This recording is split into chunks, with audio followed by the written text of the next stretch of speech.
The polls in this state remain open until 7 p.m. Central Time. Harris? Jonathan Siri on the ground for us in Mississippi. Great to see you. Thank you very much. We bring it out to the couch. This is a very red state, and it's down to the wire now. How do you call it? It is down to the wire. It's a red state. Hyde-Smith is going to win. The polling shows that.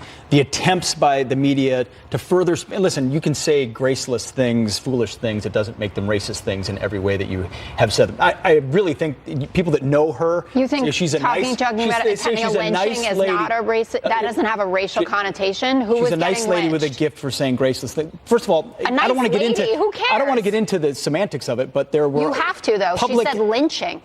She did not say lynching. She said public hangings, which were referred to lawful executions at certain times in the 19th and 20th century. No, really, I'm not saying. You're playing on the field you want to play in, which is saying this lady's racist. No, what she's saying is her public career shows that she isn't. And there are a lot of big issues that people vote about, and they're trying to make it about race at the last minute. This is a Republican state.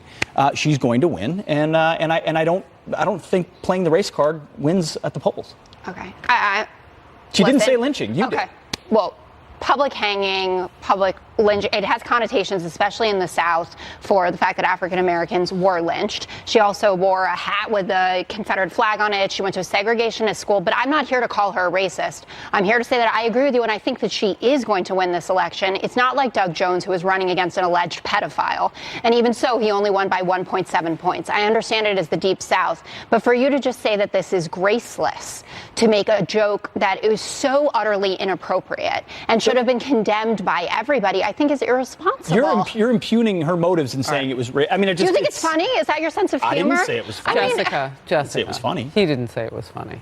I think it's a little more than graceless. You know who is going to decide this? The voters of Mississippi. Just as we saw in Alabama and other areas that you've mentioned where candidates have stepped in it. By the way, Mike Espy has had some gaffes along the way as well. Mm-hmm. And if there is a racial component for her to try to defend, she has apologized.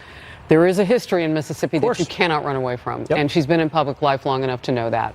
But what really counts right now is what's happening on vote day. And just yesterday, Air Force One landed there. Will it make a difference? I think it will, because she has definitely been running.